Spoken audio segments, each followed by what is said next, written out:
Good evening once again everyone, my name is Mr. Smegheadigan, and tonight we're going to be doing part 40 of the Adventures of Alundra Let's Play.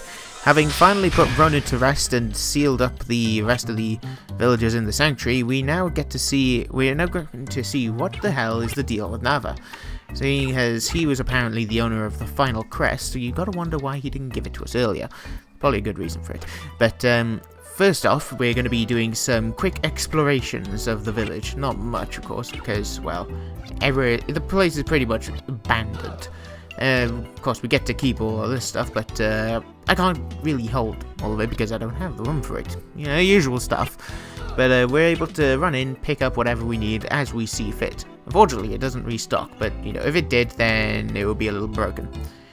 Not entirely sure why I decided to take one last look around the village. Maybe I just wanted to do it for sentimental reasons. Oh, I'm sorry, I can't say that with a straight face. Oh yes, of course, as well, with the fire, one of the wells has become available, which is kind of an odd thing. Or at least it's odd in this sense. Because it has absolutely no use. It's just a bit of a place to get trench foot. Although I am thankful for the fact they did have a ladder. I mean, I suppose enough people fell into it that they needed some way to climb out. Well, these things happen as you do. And like I say, you can't just see that little path. I'm probably going to have to check that out at some point just to see what exactly is up with that, if anything can be done with it. But yeah, it's kind of an odd thing to see the entire place either locked or completely and utterly destroyed. I just think there are actually people in those houses, kinda dead. Man, I am not doing the best commentary right now. It's kind of an eerie thing. But yep, everywhere is completely and utterly goddamn ruined. So instead of loitering like I seem to be doing a lot of recently, let's just slowly saunter out of the village and go down to Nava. Not much to do there anyway. Anyway, if you all remember, there was something a bit off about Nava's house. I mean, what was it? Gilded Falcon notwithstanding, we already pinched that thing. There was a staircase that Nava was always guarding that we could never access for some strange, well, not for some strange reason. The fact that he constantly stood in front of the damn thing really did kind of stop us from going in there. So for now, we're going to go and see what exactly lies beneath Nava's house. You know, once the silence is gone. And I hope you guys like this music, because we're going to be listening to it for a while. Yes, as we delve into Nava's Keep. Oh man, it's almost like I saw ahead. Now then, this place is a bit of a confusing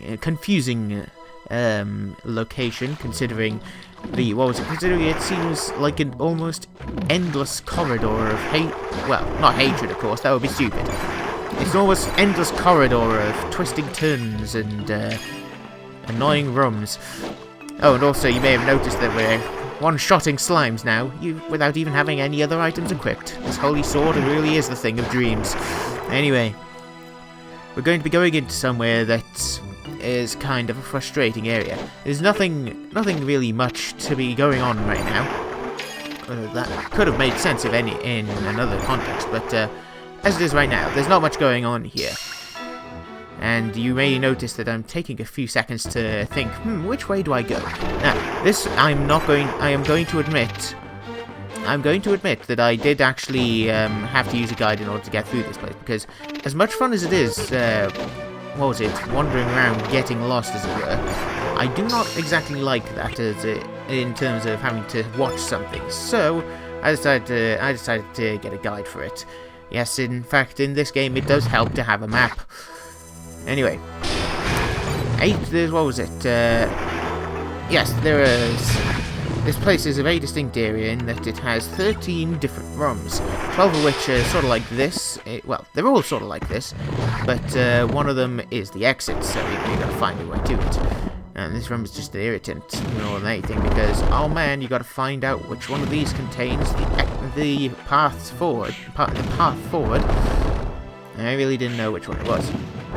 Oh well, I couldn't really see it off the top of my head.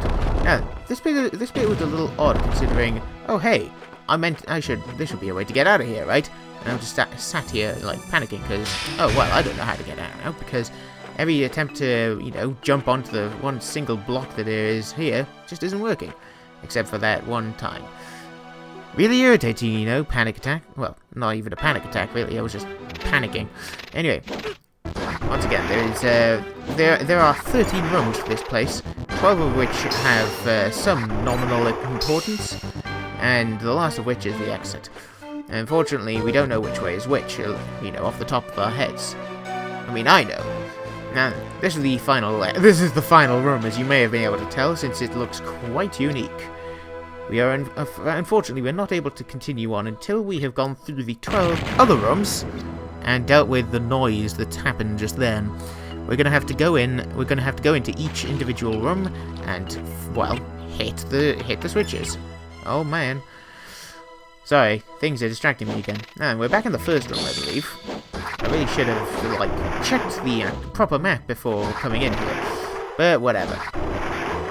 What was it? With that one done, there's only 11 more of these buggers to go.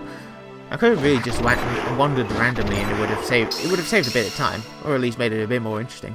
You'd be able to see exactly which rooms lead to which. But for now, I'm going to accidentally walk on pixels and continue on to the next room. And there is one room where I ended up pissing about a lot unintentionally, and I believe... Nope, it's not this room. It's amazing. Oh, as you can tell, this place is full of cockroaches. We don't like it. It's irritating. I think they're cockroaches. They're either cockroaches or very irritated ants. I don't know. And we can't jump over there, so we're gonna need to platform some. We're gonna need to do some hardcore platforming. You can just see another room over there. It's pretty cool. Oh, what was it? I really should have kept count of how many of these rooms we've already done. I think that's like the third one, or the fourth one. Yeah, whatever. Now, in this room, I did screw up, partially because I was trying to experiment, because I remember being able to pull off a neat little glitch here, in that I was swimming around and somehow carrying the barrel on my head. Unfortunately, trying to replicate it proved fruitless. In fact, the first attempt in trying to get it to work, as it were, didn't go too well. You'll see in a minute once I stop pissing around with that fish. Now then. Obviously, the only way to hit that switch over there is to get the barrel over to it. This is not how you get the barrel over to it. Of course, I kind of screwed up there a little, so we're gonna ignore this room for the time being. As we continue on to this irritating room. Yes, unfortunately, there are 2 of these types of rooms available. This one is simple. The next one, not so much. I did still get lost somehow because, oh man, there's got to be something interesting here, right? Right? Nah. Unfortunately, I didn't really understand that to begin with because I'm a bit of a nit. Have I mentioned that before? Anyway. Next room is... Well, I don't know what the next room is, so we'll just have to wait for me to figure it out in, you know, back in the past. And I'm seriously a bit of an idiot at times when it comes to navigating rooms. Now, this room is a pretty amusing room, because if you fall, then you're gonna have to do some loops back. You're gonna have to do some unintended loops. Thankfully, this one isn't so difficult. I mean, I still get damaged, but I've got health. I've got enough health to, you know, tank it and, you know, keep myself alive. And it keeps dropping giant health. The enemies keep dropping giant health whatchacalls anyway. Now, I'm pretty sure you don't actually have to do that in order to activate this switch. But I wanted to do it anyway, because it was funny. And what's the point of that barrel being there in the first place anyway? Actually, maybe that is how you're meant to activate the switch. I just keep questioning myself. Now, the fun thing about these, these teeny cockroach bastards, or whatever you want to call it, is that they go down in 2 hits now, thanks to the holy sword. So we could probably wear Olga's ring and cut that down to 1 strike. Ah! Now then, you can tell how this room might be a bit of a frustrating one, considering there's 3 hidden entrances and exits. I managed to get... I think this is the one that leads to the switch. Is it? I can't tell because I'm not really getting a feel for the controls right now. And yes, I think this is the one that led to the switch. You might be able to see me hopping around over there. Yep, there we are. It's like one of those dumb cartoons where you just see people rummaging around in a maze or something, and they just keep popping their heads out of random locations. Oh well. Anyway, this entrance to the right as well leads us to that treasure chest. If you can guess what's in it, you have a better memory than I do, because, well, I didn't know what was in there to begin with, so getting there was a bit of a waste of time. But I suppose this wouldn't really be a Let's Play if I wasn't going for all the items. Or most of the items. It's just that, you know, some of them I forget, so I am allowed to do that. Oh, there we are again. I don't remember... Yeah, here we go. And yes, this is in fact an herbs. Or a herb. Sorry, I screwed up my language skills there for a second. Now then, we're almost... Right, we're almost done with all the switches. It's just that, you know, we've got to remember exactly which way I'm meant to go. Now then, this room isn't too difficult because... You know, there's an obvious problem and the obvious solution is to just kill all the fish. Unfortunately, my swinging arm hasn't improved much. I had to make sure to take the proper path there, otherwise I could have ended up wasting time. We can't have that now, can we? Now then, for some reason, the switch here teleports into one of the blocks. One of the holes being blocked here. Sorry, I kind of distracted myself. Thankfully, it's easy enough to find. I want to say I guessed that, but I can never remember what I'm doing half the time. Especially this far, considering I recorded this, like, back in April. Oh yes, I can say back in April and actually mean it for once. And we're going to get good old use of the wind scroll here. What was that called in D&D? Storm bolts? I don't remember. It was a pretty strong attack. It was awesome. Anyway, now that we've got the 49th Gilded Falcon and 2 pointless barrels, we can now continue on to the final area. Well, I think it's the final area. We're almost at the end. I'm just sat here checking my guide to see what exactly is going on. And yes, we are back at the final area. Unfortunately, I missed one of the switches. So I'm going to have to go back to it. With a bit of, what was it? After having found my way back to it, and not wasted a ton of time trying to get the barrel to stand on my head whilst I was swimming, we're back to killing fish again, because this is just so much fun, right guys? Right? I mean, I'm pretty sure this is what fishing is. Anyway, I'll try it once again. This is still me trying to trying to carry the barrel on my head, swimming of course, but that's not going to do it. Thankfully, there's not long to go before this section is over. Just, you know, got to kill that last fish. Not really much point there. I like how I managed to somehow keep that in time with the beat of the music. It was pretty cool. It reminds me of a certain game, I don't know why. Anyway, what was it? With more of my pissing about happening, I didn't know if it was worth cutting this out or not, so I'm just going to show exactly what I was trying to do for the last minute or so in being in this room. Let me just say, it could have been worse. I could have had like another 4 minutes of me pottering about trying to get this barrel to stand on my head. I'm apparently very determined to the art of pissing about. It does happen. I don't know why that happens a lot. It's just something that seems to happen every so often. You could probably just hear that land on my head there for a second. But anyway, with us finally out of that room, we are at the exit of the Nava's Keep. The Nava's Keep. Yes, that's amazing. We're at the exit of Nava's Keep, and we finally break open to see daylight. Oh man. It's a pretty amazing thing, really, that one tiny little staircase could lead out to an island in the middle of goddamn nowhere. It's a pretty neat area as well. Like, you fall into the water here, you're done for. But there's invisible walls everywhere, so you can't fall in there. Rather irritating, really, because I was trying to find the path up to that treasure chest when I forgot it was here all along in the middle of bushes. But I wonder how exactly those grew over the spring pad there. But anyway, with this, we have the 49th life vessel. Oh yeah. There's only one more left to go before we're at full capacity.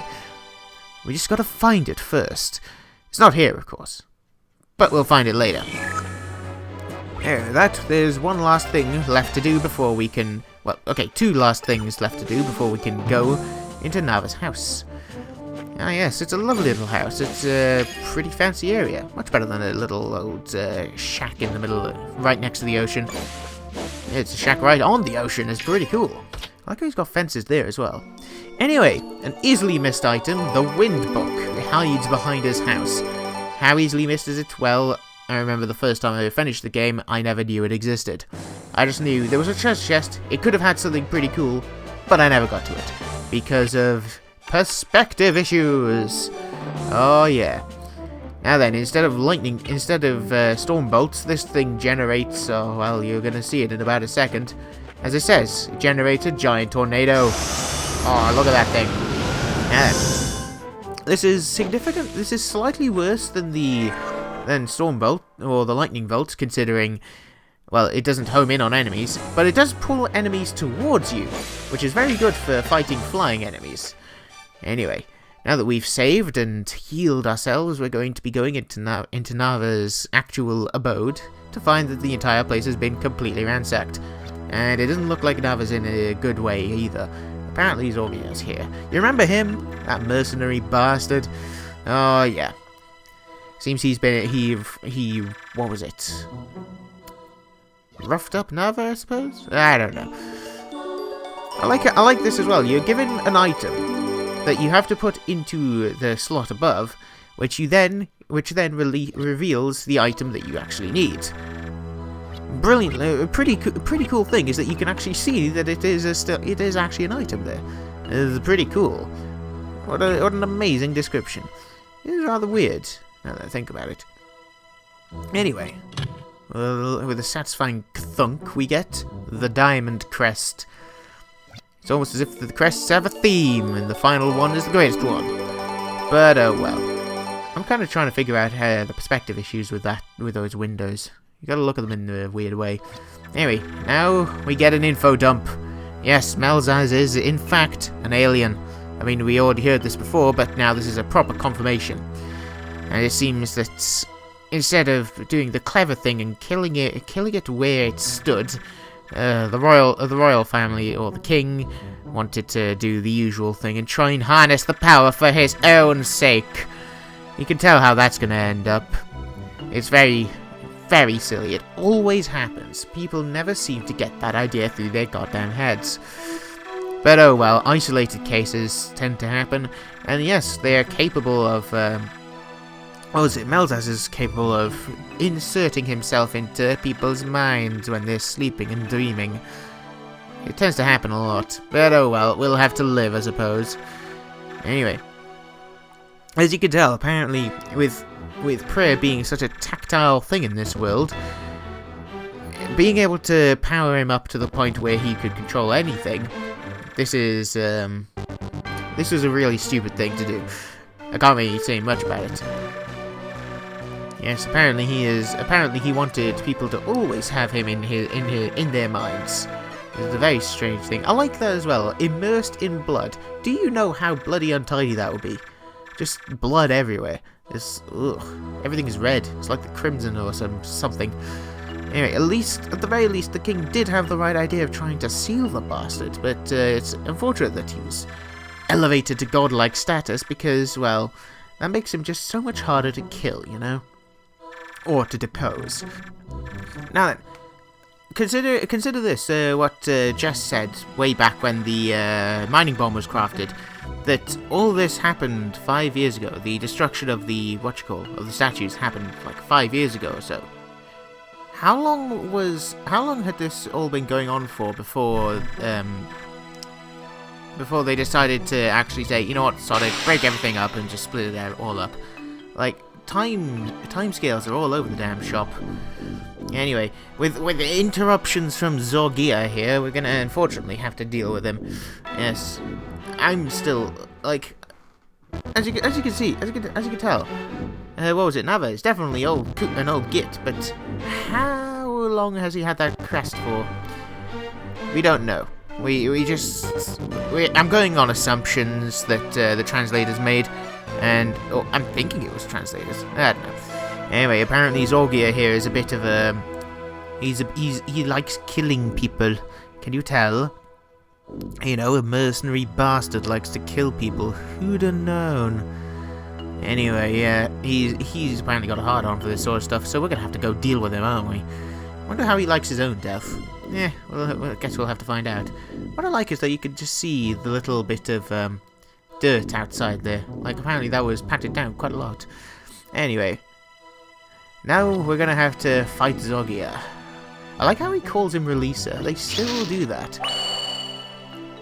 Funnily enough, rather interestingly, he seals the entrance He seals the entrance and exit of the place after having left a whacking great big window hole, and then teleports us to a different area anyway.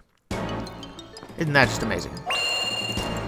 Like Ronan before him, Zorgia has a bit of an odd HP pool in that, well, he has around 90 to 100 hit points depending on the weapons you use, but basically he has a lot of health. I'm pretty sure it was 90 anyway, according to that one guide I saw. Yes, there are guides that have actually gone into great detail of how much health these things have, or these bosses have. You can tell what all of his attacks are here very easily. He's able to summon spinny discs. He's able to summon the flaming attacks that we saw in the start of the game, you know, or rather in the intro of the game. And he is entirely capable of summoning meteorites, rather like we are able to. But, you know, they're not exactly accurate. Because of how his HP pool works, he also takes differing damages depending on what you use. Like right now, charge attacks from the Holy Sword, they do about 2 hit points worth of damage. Regular strikes like that will do 1 hit point of damage. And what was it? If I had the Legend Sword, I probably would be able to do like 3 hit points of damage. Oh yeah, this thing's crazy. I do end up using, I think that's later on, of course, based on, you know, the music here. But, oh, no, no, never mind. Anyway, I do end up using some magic on him, rather like now, yes. The Wind Book makes its entrance by blowing him the fuck away. You may have noticed as well that it's able to pull enemies towards it, towards the, towards the Eye of the Storm. And with that, we've dealt about, 5, 8? Yeah, we've dealt about 40 damage to him, just straight there. We've almost halved his health pool. It's a kind of crazy thing. You can probably tell, the most annoying thing about this fight are those discs. They will constantly track you. Or they constantly track you, and they can't be destroyed intentionally, or rather, you can't strike them down. You have to force them to hit one of the invisible walls. Oh, by the way, I hope you guys like this, this battlefield, because we're going to be seeing it a lot for the final few boss fights. As I say, these discs refuse to go away unless you cause them to hit a wall like that. It's easy enough to do, but then you get fewer strikes in against Zorgia. But I wonder who the hell makes his trousers. Whatever. The musings of a person who's very bored of the fight already. We've still got halfway to go. But anyway, I do also do an amusing little thing with this fight, technically speaking, in that I do not use any healing items. Yeah. The attacks he uses are so piss weak that, you know, I figured I may as well try and tank it to see how far I can go. And I almost die. It's a pretty cool thing. I may have spoiled it. It's a crazy thing. But, you know, you're already... considering this is a post-processing thing, if I had left an amazing failure in, this video would be a lot shorter. So, oh well. Now then, with us down to 21 HP and him down to possibly 30? I'm not entirely sure. I should really make a little counter at some point. Just put it in the little corner there. But yeah, considering he constantly flaps about like he just doesn't care, it's really irritating trying to track him down to hit him again. Especially with charge attacks. Because otherwise he's gonna, you know, land another strike like that. It's really irritating because he doesn't intentionally strike you, but the way he flies, you end up colliding into him, or he ends up colliding into you. It's really, really frustrating. Or even then, I actually jumped into him just to jump over these goddamn spinny discs. I like the pose he pulls there as well. It was really cool. Oh man, I'm a badass who could summon exploding orange rocks. Oh man. There really is not much to be said about this by now, because you kind of get the idea. He's really bloody irritating to kill. Apparently all that training has made it so he's very resistant to damage. Anyway, I could just as easily have used the willow bow here, like I did with Ronan, to do a nice, easy, safe damage, as it were. I don't know if the charge attacks would have done any difference, but Well, here we are. Non-discovering of anything. Anyway, I think we've almost killed the bugger. He unfortunately refuses to come down for long enough for me to get charge attacks off on him. As you can see, he just keeps dodging everything. He could very easily just keep on dodging. If he was a smart mercenary, he could probably just make it so that he just doesn't come down from the ground, down from the sky. But then, you know, this is a game. There has to be a chance for me to win, right? Right? Anyway. There's not much of him left to go now. Maybe like 2 or 3 more strikes before he finally keels over dead. I think this is like the 41st or 42nd strike against him. Yes, I remember this now. I'm almost dead, meaning he is practically on death's door as well. And he comes down for one last hurrah. And he finally understands that, yeah, you know, maybe I shouldn't be alive anymore. His goddamn whacked out hairdo has been the death of him, I think. Maybe it has, I don't know. That sentence could have made sense at some point. And with his last words, he finally kicks the bucket. Dying as he lived, an irritating bastard. And unfortunately, Nava dies as well. He manages to cling to life just long enough to watch Zorgia die. Oh, of course, that wouldn't be the way to end this, would it? Yes, apparently Nava was similar to the other people that we met in that he was just so old that he could, or not so old, because I think because he was a Zolist, he is capable of turning into, well, a Guardian like this. Anyway, well, technically a Guardian. I'm just curious as to how long he's been holding on to that crest for, because this is one of those weird questions that's just gonna dig into my mind and just refuse to budge. Anyway, with the diamond crest in our grasp, we are now able to enter the lake shrine, which we shall be doing in the next video. Now then, considering how we managed to get here, we are going to, of course, get teleported back to his little shanty house, or a little shack, whatever you want to call it. Unfortunately, we don't get a heal, but we have to live with it. I like how he says the heavens shall cry out. It's just like they knew he was a bit of a twat, but they didn't want to do anything about it. Anyway, with this... Oh boy. Nava's keep is completely inaccessible, and I'm still at bloody 4 hit points. It's irritating. Now then, if I hadn't got those treasure chests, they would be completely inaccessible. But for now, I thank you all for watching, and I hope you join me next time when we go into the Lake Shrine.